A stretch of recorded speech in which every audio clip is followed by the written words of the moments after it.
May gaga?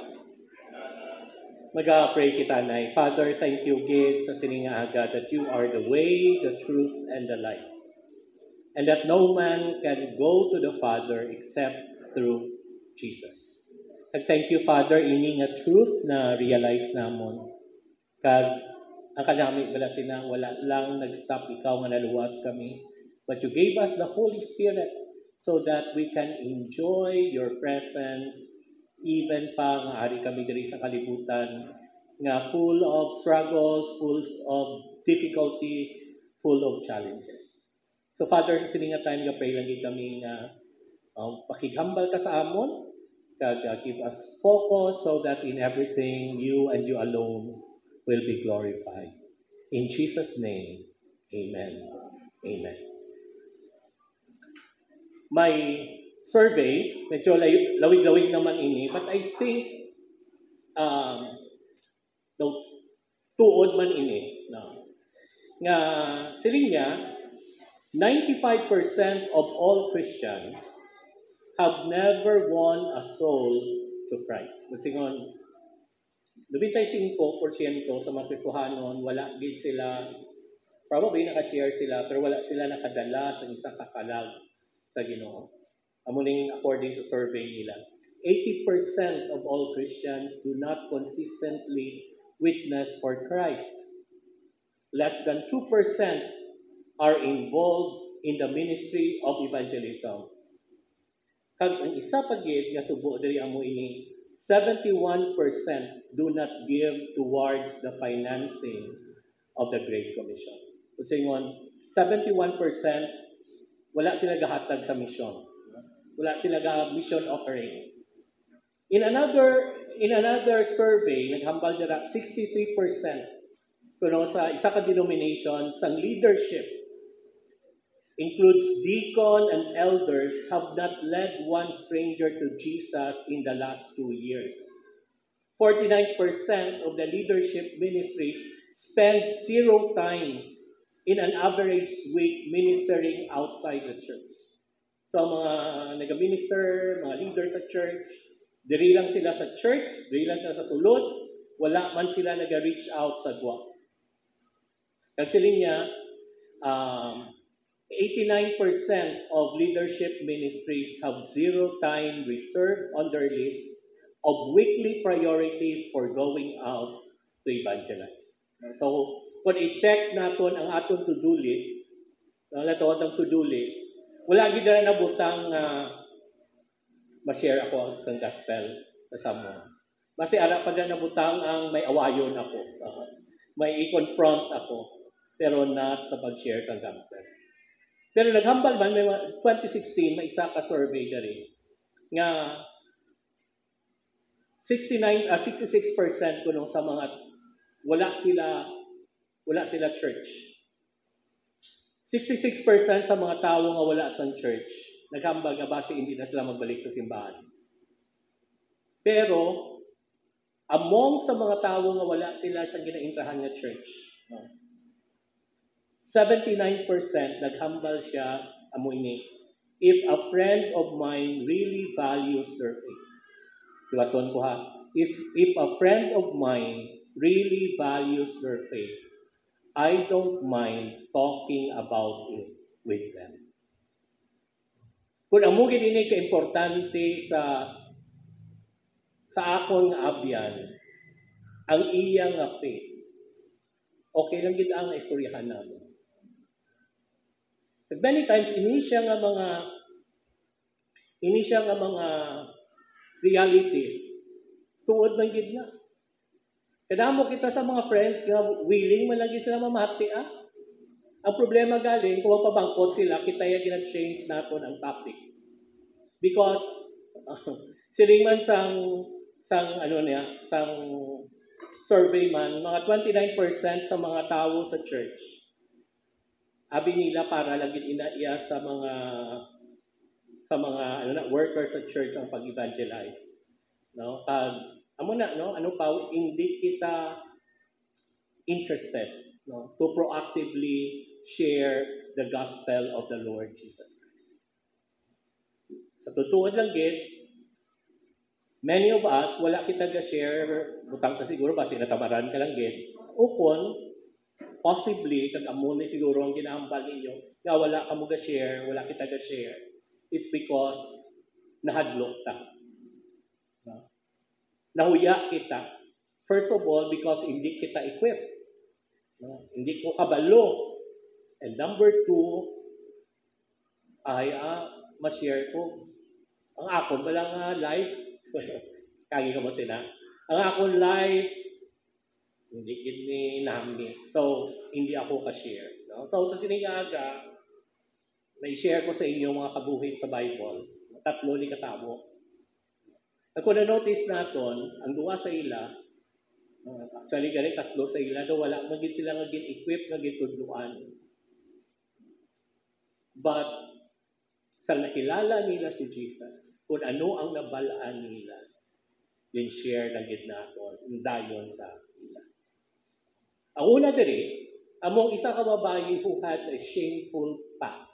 Kag amo ina ang Samaritan woman, kadungdong kamo dira sa John chapter 4, sa verse 4, si Jesus, although nga busy siya sa ministry, naglakad siya dito sa Samaria. Kapag kato niya, naglakad siya sa town of which called Sychar, near the field that Jacob had given to his son. Kag dito, may gitawag dito nga Jacob's well. So Jesus, kapoy siya as he was from his journey, was sitting beside the well, and it was about 12 noon. Kaya sa sinagali nga time, nga gusto gito ni Jesus Christ magkadto, kay may appointment siya to meet this Samaritan woman. Sa chapter 4, verse 7, ginhambalan ni Jesus ining Samaritan woman, give me a drink. Hindi na surprise ang babae. Because number 1, known na inaya sa mga Samaritan nga ang mga Jews nag-look down sa ila. Kag number 2, para sa Samaritan woman, babae pa siya.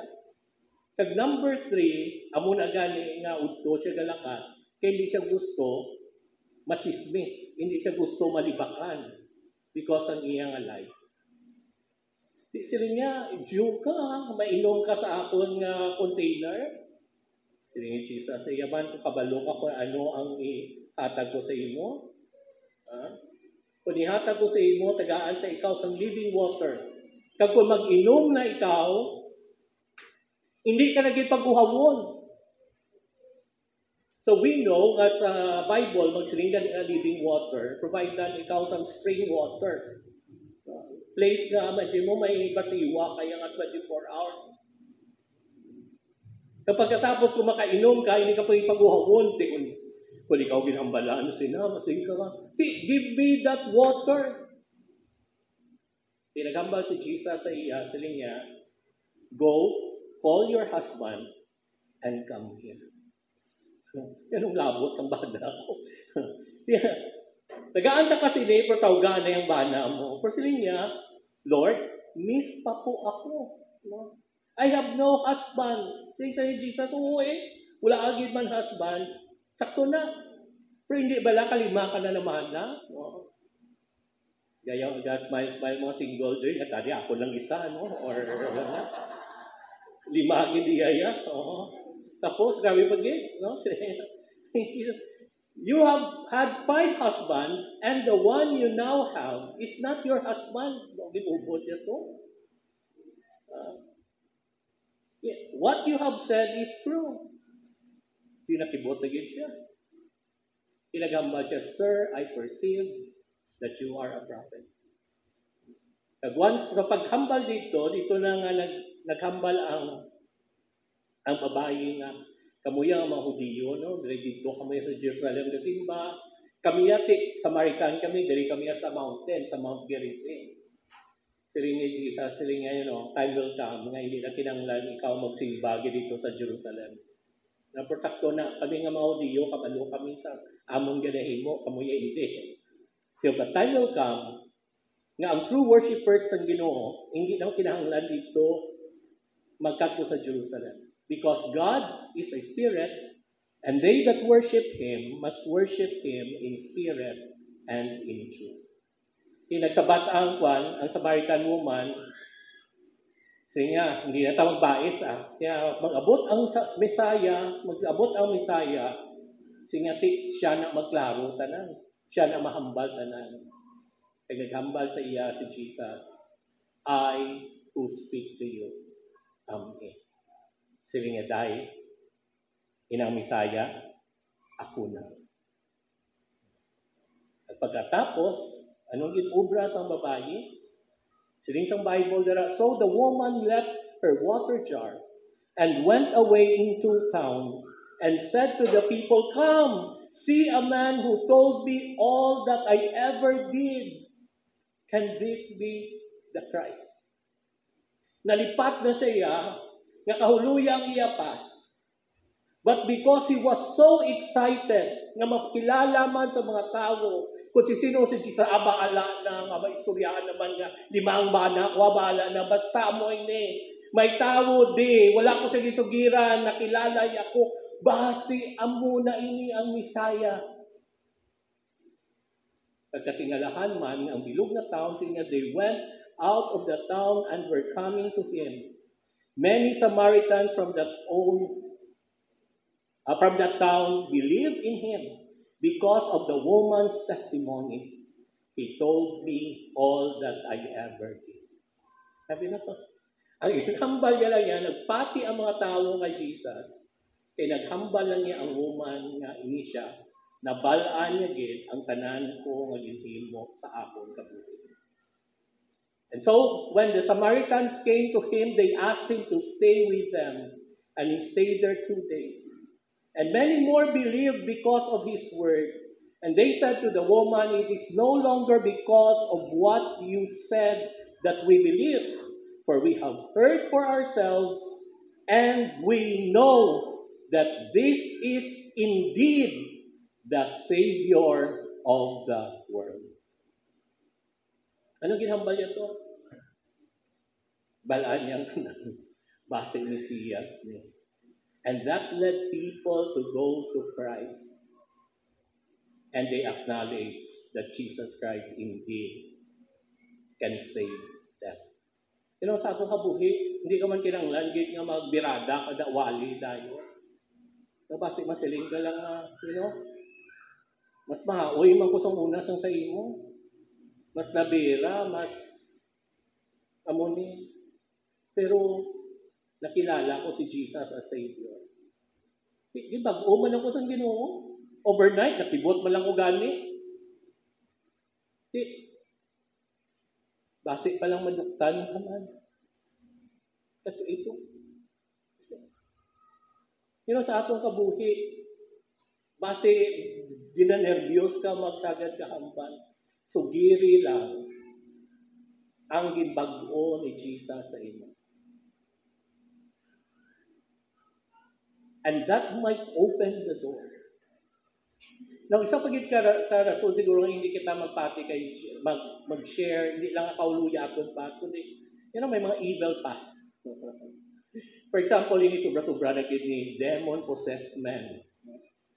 Mark chapter 5, verse 1, and they came to the other side of the sea, or the lake, to the country of Gerasenes. So, amoy na ang ito dito sa dalom.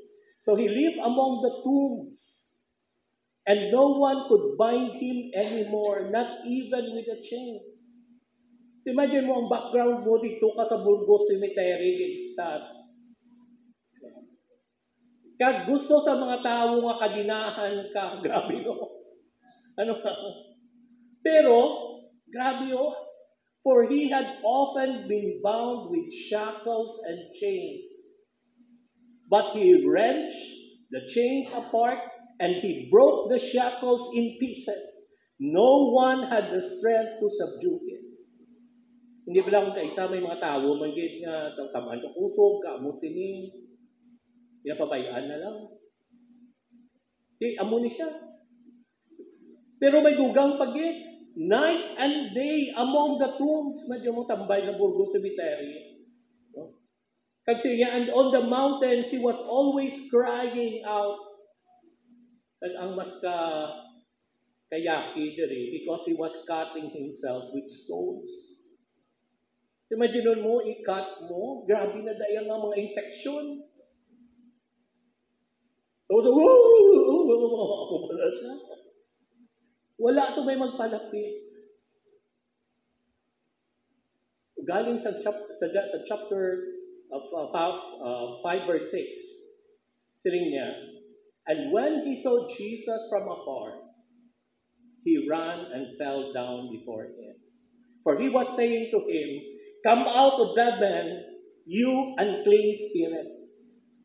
And Jesus asked him, what is your name? And he replied, my name is Legion, for we are many. And they begged him, saying, send us to the pigs. Let us enter them. So he gave them permission, and the unclean spirit came out and entered the pigs. And the herds, numbering about 2,000, rushed down the steep bank into the sea and drowned in the sea. Grabe na ito, hindi mo ka-imagine. Nakita gani mo kaisa, patasan ta daw demonyo. No? Pero, imagine mo may 1,000, kay sila niya, duwanin sila mo. Imagine 1,000 ka demonyo ara sa imo. Ano na lang ginapan? Hindi ko may imagine ang tao may 1,000 ka demonyo sa ulo. Pero amo ini.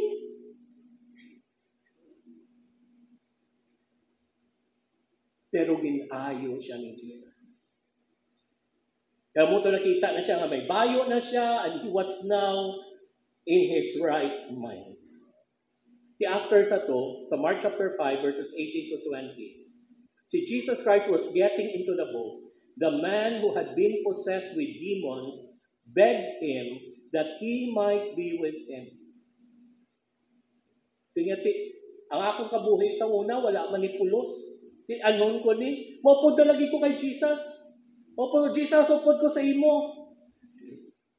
Pero nasyak siya because Jesus did not permit him, but said to him, go home to your friends and tell them how much the Lord has done for you and how he has had mercy on you. Siling niya, hindi ka magupod sa akon. Pulit ka tututok sa inyo balay, sugiri sila. Kung ano ang ginhimo ko sa imo, kag paano ako naghatag kaluoy sa imo. Sabi na. So pagpulit niya, masiling siya, tanan! I'm okay! Pero kabalo ka mo, ginayo ako ni Jesus. Is it because na naminami ko? No, hindi, gawang ko to. Pero ginkaluuyan niya. Mula din ang instruction sa iya. So he went away and began to proclaim in the Decapolis how much Jesus had done for him. And everyone marveled. Kaya mo na akong kaisa kadasig sa aton na yun. Pastor, maamu ko sini, maamu ko sini, maamu ko sini, maamu ko sina. Teka, nalilanggit. Sa inyo balay, may ato pa dito, wala kakilala kay Jesus. Pulihi ito, anay. Sugiri sila kung ano ang ginhimo sang Ginoo sa imo. Kag kung paano ina nimo nabaton, it's just because of the Lord's mercy. I don't deserve this. Okay? May equipping din, may kwante, wala. Ang iya lang gidya, paano niya na-experience ang magic sang Ginoo sa iya kabuhi. And he say, I'm a changed man.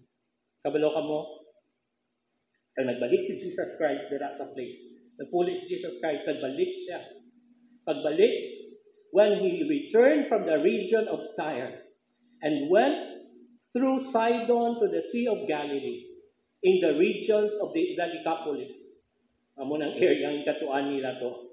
They brought to him a man who was deaf and had a speech impediment, and they begged him to lay his hand on him. And looking up to heaven, he sighed and said to him, Ephphatha, that is, be opened. And his ears were opened, his tongue was released, and he spoke plainly. Si Jesus Christ nag-abot lang to. But why is it ang mga tao nagkaladto dito o ayuhan ni siya?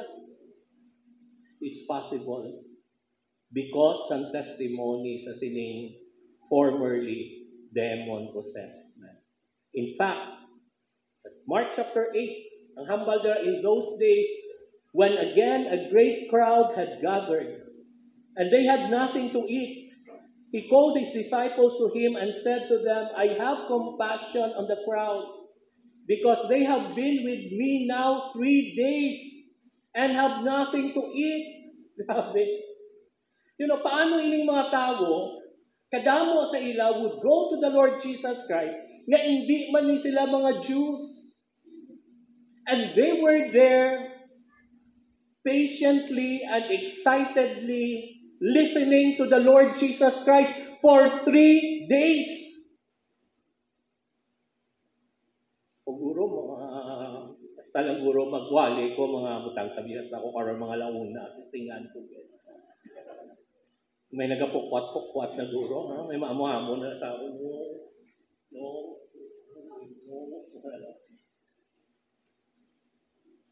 Kigan yun ako. Pero ini nga mga tao, they were so excited. They were so hungry sa ginahambal ni Jesus Christ. To the point na, bisan na wala na sila kaunon, okay lang. Nagsiling sa Bible diri, mga 4,000 sila ka mga tao. Paano ni sila kabalo? May binabatian na tila to sa kiyak na dagat, pero gapati gid ako. Isa sa gingamit sa Ginoo ang testimony sang demon-possessed.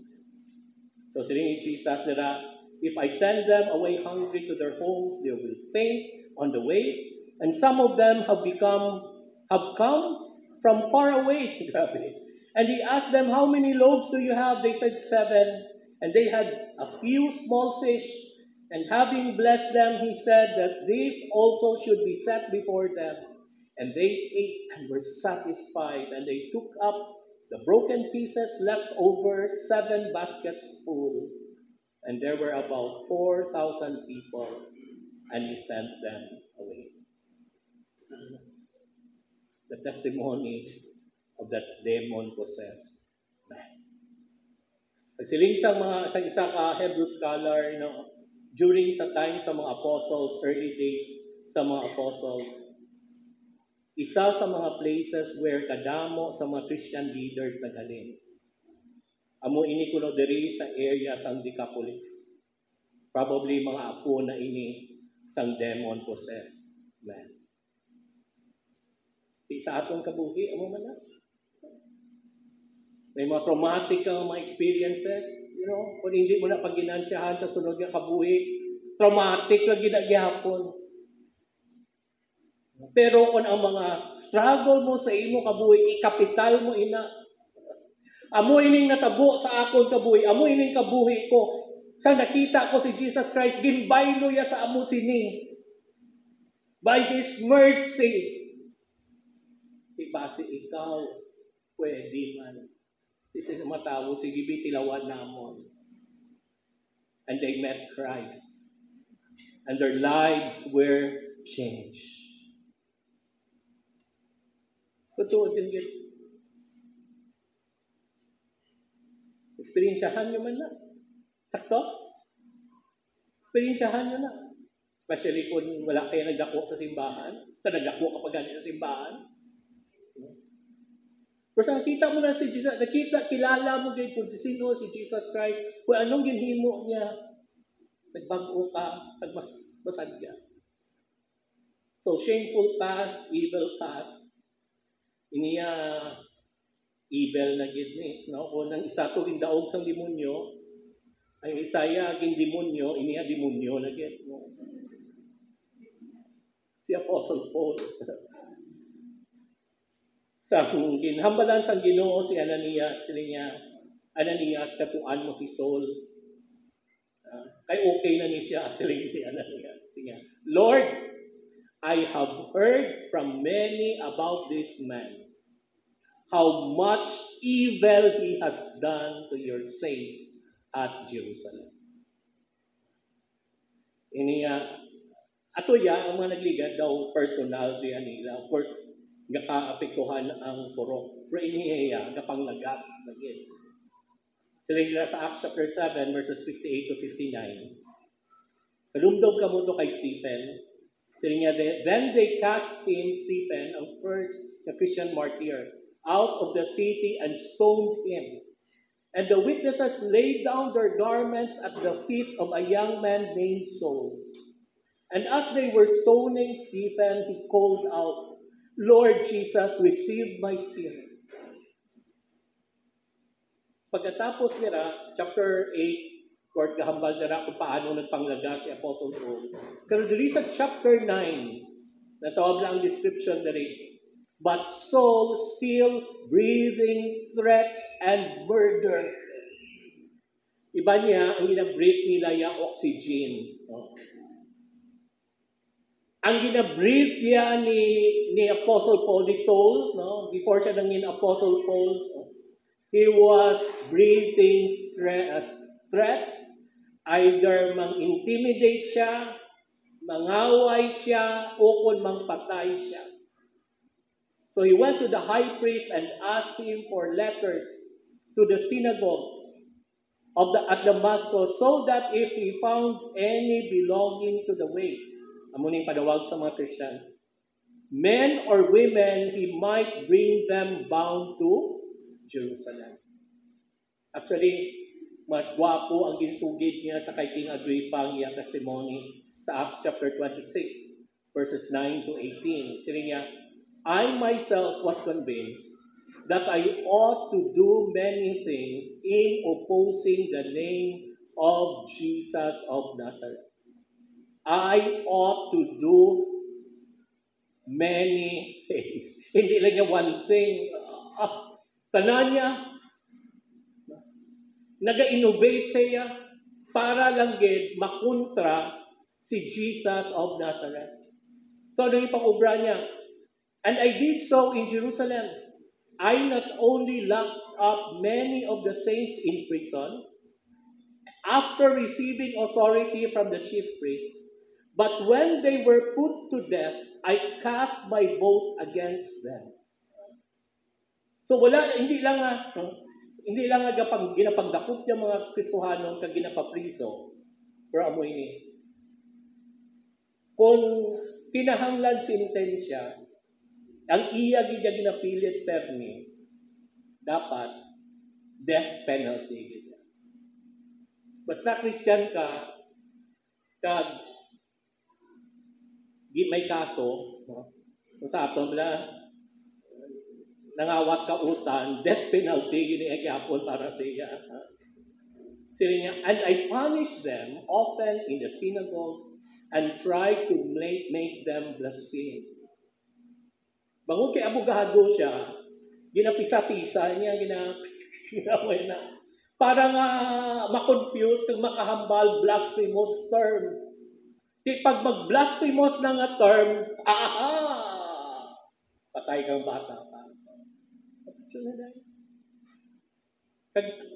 Grabe pagit ang term niya. And in raging fury, ang rage nga daan, grabe na. Ang fury, grabe na. Mag-raging fury. grabe na, no? So, an enraging fury against them, I persecuted them even to foreign cities. Ang iba niya, ang mga tao yan, basta gawa ka lang din sa teritoryo ko, I'm fine. Ay, hindi. Iyaya pagitaon niya pag ito abroad. Ano yan? Nakita, din ka kakita ang amo na kadumot na tao. Ano gibing sala nila? Hindi mo niyogin. So in this connection, I journeyed to Damascus with the authority and commission of the chief priest.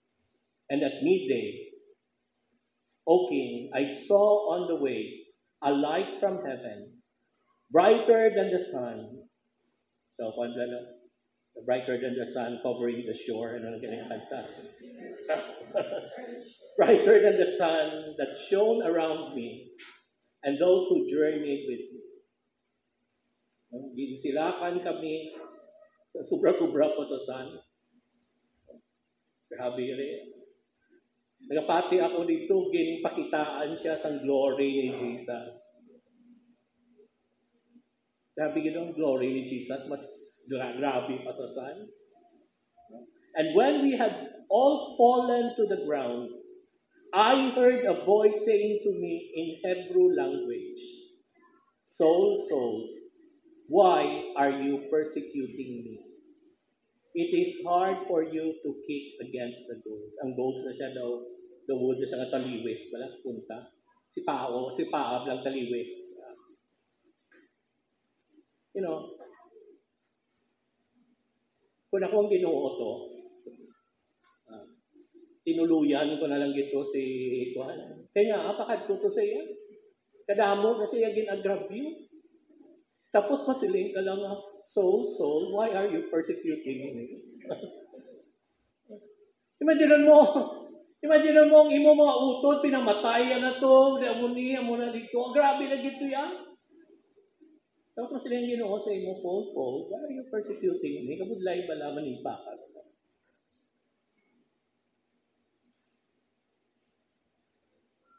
Kagapatigid ko, kadamo gid sa aton, nga kalaing gid sa aton batasan, nga kung may choice lang gid akon, hindi lang gid gracious ang Ginoo sa imo, napudpod ka na. But still, He was gracious to you, nga nagsiling siya, ay totoero, nga gaamo kasi nga,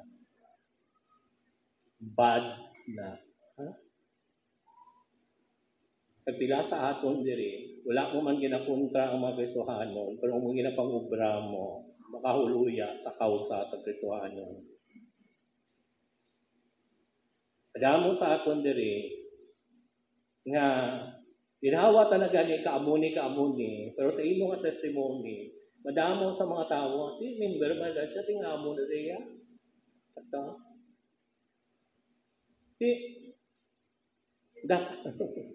Dapat ginpanghuyapan na kita tanan sang Ginoo. Totoo yun na yan. But natingala kita nga instead nga pinahan kita kung kita sang Ginoo or whatever, the Lord could have tortured us, could have placed cancer or since I can no longer use you, I'll just make you useless. Anyway, you're not doing something for my glory, I'll just paralyze you or go home. Yeah. I'll just release you and let you go, for I don't love you anymore. Okay? But yet, just like Apostle Paul, after the Lord had told him, Saul, why are you persecuting me? He said, who are you, Lord? He said, I am Jesus whom you are persecuting. Amazing that is, just like the demon-possessed man, he told him, rise and stand upon your feet. For I have appeared for you for this purpose, to appoint you as a servant and witness to the things in which you have seen me, and to those in which I will appear to you, delivering you from your people and from the Gentiles to whom I am sending you, to open their eyes, so that they may turn from darkness to light, and from the power of Satan to God, that they may receive forgiveness of sins and a place among those who are sanctified by me, by faith in me. Okay. Ito, hindi ta ka pagpukpukon because I have something for you to do. Stand up and tell the people around you what you have seen in me, because they need to be saved through faith.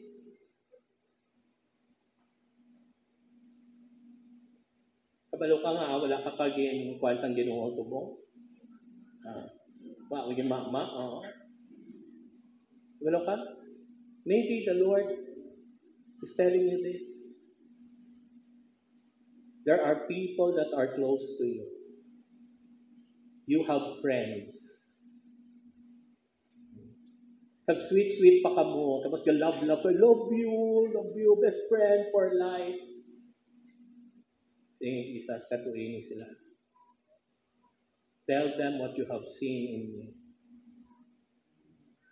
so that they may be sanctified by faith through me. Ano mautod? Kadamo subong sa mga tao nga ka-suicidal. Totoo din. And many of them, abi nimo okay lang. And that is why, it's like kita magsagad ka, anxious sa mga, paano na lang din, oh no, my skin, oh no, my tummy, oh no. Nantawa siya. They need Christ. Point lang. Kaya namin kasi inampag ni Apostle Paul, saying, I thank Him who has given me strength, Christ Jesus our Lord, because He judged me faithful, appointing me to His service. Though formerly I was a blasphemer, persecutor, and insolent opponent, but I received mercy because I had acted ignorantly in unbelief. And the grace of our Lord overflowed for me. Sabi na? The grace of our Lord overflowed for me with faith and love that are in Christ Jesus. The saying is trustworthy and deserving of full acceptance, that Christ Jesus came into the world to save sinners, of whom I am the foremost. Jesus Christ might display His perfect patience as an example to those who were to believe in Him for eternal life. Sila niya po, so kabalo ka mo, amo to, demonyo ako, amo tong batasan ko. Sila niya, gingamit ko sa Ginoo as an example. Nga bisan ano pa, seemingly, kalain ang paglantaw mo sa imo kaugalingon. God's grace is still more than enough to save you. Haga mo na, iban sa aton, siguro, kabalo kami kasuhanon ka, pero seemingly, daw gadistansya ka na subong sa ministry, gadistansya ang self mo kay wala naman na. Daw ma-resign ka. Totoo, inday, gimbuhi ta ka. Ginatagaan ko kamo subong tsansa. There are people that you need to point to me. What He did to you. For them to believe in eternal life. And that is why sa siningaaga, kamusta ka? Ano ang nag-keep sa aton from sharing the Lord Jesus Christ? Nga hindi kita ka-share. Maybe because wala lagi kita ka-share. Pero sa totoo, lagi mga utod. Everyone who truly met Jesus can help but share Jesus to anyone. Hindi pala. Kung ma-in love ka, doon nahuya ka man tuon. Pero paklu-klu ka, sabi mo kasi na. Kung hindi ka tuon in love, hindi ka man naman tuon. Kung naharap si Jesus Christ sa aton, kung tuon ginamit natin si Jesus Christ as we learn from the Samaritan woman, from the demon-possessed man, and from the life of Apostle Paul, we can't help but share Jesus. Nga ginang content sang gospel kadugdong ka mo sila, no? Now I would remind you, brothers, of the gospel, that Christ died for our sins in accordance with the scriptures, that he was buried, that he was raised on the third day in accordance with the scriptures. And gospel talks about the sinfulness of man, died for our sins, and what Christ did to us. Christ died for our sins. Amo mo lang yun na. Makasasala ta, kag si Jesus Christ ang manluluwas. So, kung nadumduman ninyo ang atong training, ano gani ako mga tandaan lang ni, amoy ni, kita nakasala, hindi kita kasarang magbayad sa atong mga sala. No? Maayo lang kay si Jesus na naog, na nagpalansang sa krus, kay siya lang ang kasarang magbayad sa atong tanan ng mga sala. Muyo ko kay Jesus nga patawaron ako, kagbayaran ang sala ko sa una, subong kagkalabuton, ginayo ko siya nga mag-uon ako, kag maalagan ako sa iya. I'm a sinner, and there's no way that I can pay for my sins. But praise God, Jesus Christ came down on the cross to pay for my sins, past, present, and future. And if I'm going to pray and ask Jesus to forgive of our sins, Jesus Christ will pay for all my sins, and that we will not perish but have eternal life. And all we need to do after that is to ask Him to change us and ask us to ask Him to enable us to serve Him. So ano na, no? So sa atong nga mga prayers, kadumdum ko muna sa mga parties, no? So dra mo lang na i-share in your stories, no? Ano, for example, sa atong mga prayers, no? Ikaw pray sa lunch, no? Dumdum ka mo sina, Lord, thank you, git nga ari kami diri sa office. Thank you, Lord, gibisan ako nakasala, hindi namon kaya bayaran ang amon mga sala, na gani. Ang salamat na si Jesus na naog kag nagpalansang sa krus, na siya lang makasarang magbayad sa atanan ko mga sala. Kag kung magtuo kami nga si Jesus langgit ang magbayad sa amon mga sala, bayaran niya ang sala namon sa una, subong kag kalabuton. Thank you sa pagkaon in Jesus' name. Amen. So, kung may reunion, mga classmate, maayo arigit. Ako yung balaga, pasalamat kita po nga ari kita tanan. Pero namigid nga, hindi lang kita diugdanay, kundi sa sunod nga kabuhi. Hindi bala, tanan kita, nakasala, hindi na kung kaya bayaran natin mga sala, tumayo lang kasi Jesus na nahog sa krus, nagbayad sa atong mga sala, alam sa sino nga magtuo sa iya, na siya lang makaluwas, hindi na kita mawala, kundi may kabuhi na walay katapusan. So, thank you, okay. First honor kamutanan. Salamat. Ano pagit? Mga patay, na nasubuan din ako nga nag-unang atong classmate, Kurti realidad na, muna galing na siguro naton, siguraduhon naton nga dito man kita ma-reunion sa sunod nga kabuhi. Kay di bala, tanan kita nakasala, hindi naton kaya bayaran naton mga sala. Mayo lang kay si Jesus nagpalansang sa krus para magbayad sa atong mga sala. Kung magtuo kita nga si Jesus lang gid ang makaluwas, hindi lang siya man lang ang makaluwas. He promised that we will not perish but have eternal life. Anong pagit? Anong kwan? Anong pagit? Nakita mo mo classmate. Classmate, nagwapa ka. Oo. Hindi mo nila classmate. Tarang kita gakaring post lang po. Kurti, ako ya, sa tuod lang, prank ako talaga ka, kaya dali ka man di. Nasa tuod ko, anong gapalipay sa ako? Kaya mo kayo sala. Parang diyan mo sala. Pag hindi natin kaya bayaran natin mga sala, hindi ba lang? Pero mahayo lang kay si Jesus nagpalansang sa krus.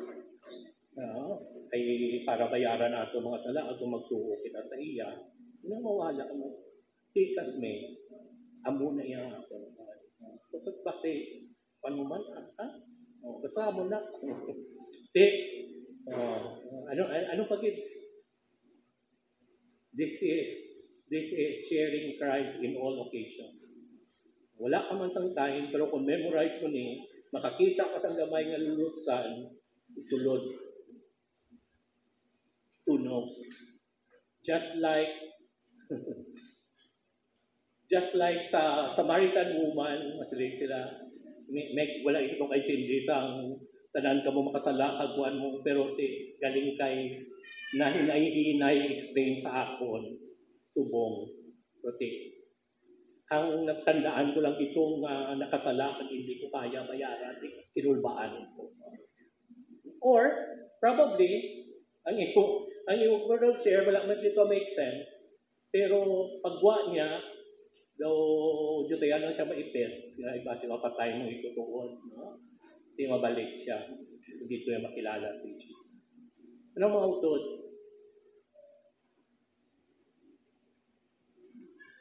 Hindi kita kabalo kung paano ang isang katao tawgon sa Ginoo sa salvation. And that is why, just do it. Just do it. Ang Samaritan woman to, abi ito, bilog ito nga banwa mapati sa iya, wala man. Ang galing kayo naghambal lang siya, nakita kong Misaya. Ang demon-possessed man, gapatig ito siya nga a few months after, may 4,000 ito dahil mo tipon, wala man. Yung siya si Apostle Paul, gapaabot ito siya nga makasulat sa Bible, kag tanan-tanan, asa subong ginawali ka. It's not. But because they experience the Lord Jesus Christ and they can't help but share Jesus Christ in the process, God used that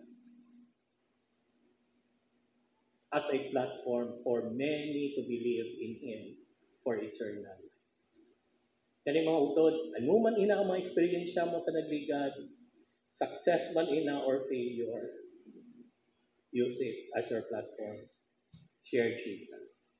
Because, no gani, everyone who truly met Jesus can help but share Jesus. Anyone, they.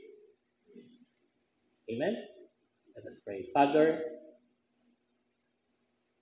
struggle it ang pagsugid kay Jesus Christ.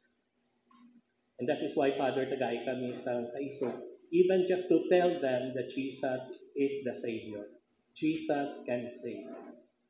Kay who knows, bisan sa ila deathbed, ang among ginhambal madumduman nila kag mag-believe sila kay Jesus as their Savior.